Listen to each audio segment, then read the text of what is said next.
I'm looking out of this window and learning by just watching. Raindrops falling, who's running and who's walking. Walk in a store, who runs it and who's mopping. Who's shopping and who can afford the new hot shit. Believe it or not, there's people who don't got shit. Damn. They walk in a store and can't buy chips. Man. My mouth's on the floor, I can't lie. It's been that way for quite some time, I can't hide it. It's shocking living in a place with options in your face. Watching people be obnoxious, putting toxins in their veins so they're unconscious, never cautious. What's a conscious anyway? Expectations are lower than coffins in a grave. How much can you accomplish in a day?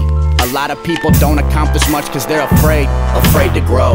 They stay at home and just play with phones instead of chasing goals. As the saying goes, you need to pave the road to save your soul. It's getting old, paying bills and repaying loans, trying to buy food with the remaining bones. That's just the way it goes. Some of us are aimed and so focused on the future, we forget to live today, it shows. Others are stuck in the past, always replaying old memories of mistakes made that made them change their tone. They learn from their experience. Some of us take self-improvement more serious. It's worth much more than you think it's worth.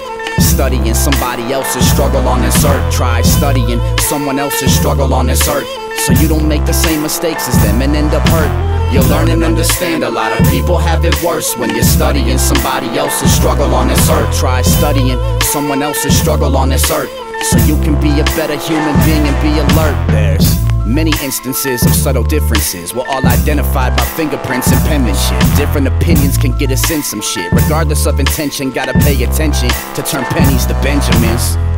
Being self-sufficient's not a tough decision. There's too many fish up in this river swimming. Can't depend on friends through the thick and thin. And when the shit is getting grim up in your life, cause they don't live it, they won't get it, but they're genuine.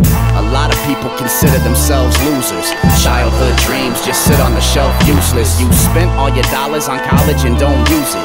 Living with debt and regret, educated yet stupid, instead of taking a step to be dedicated to new shit. Self-improvement, make a change or two. Take a second if you're able to and buy breakfast for a man who needs a plate of food. He might have been the same way as you. A different race, a different age, a less playful mood. He's walking yours, but you wouldn't want to trade him shoes. We take information and save it for later use. Communication is crucial even if a debate ensues. We gain greater tools when we're choosing to trade our views. So my advice to you is to try to talk to a stranger soon. It's worth much more than you think it's worth when you're studying somebody else's struggle on this earth. What? It's worth much more than you think it's worth. Studying somebody else's struggle on this earth. Try studying someone else's struggle on this earth, so you don't make the same mistakes as them and end up hurt. You'll learn and understand a lot of people have it worse when you're studying somebody else's struggle on this earth. Try studying someone else's struggle on this earth, so you can be a better human being and be alert.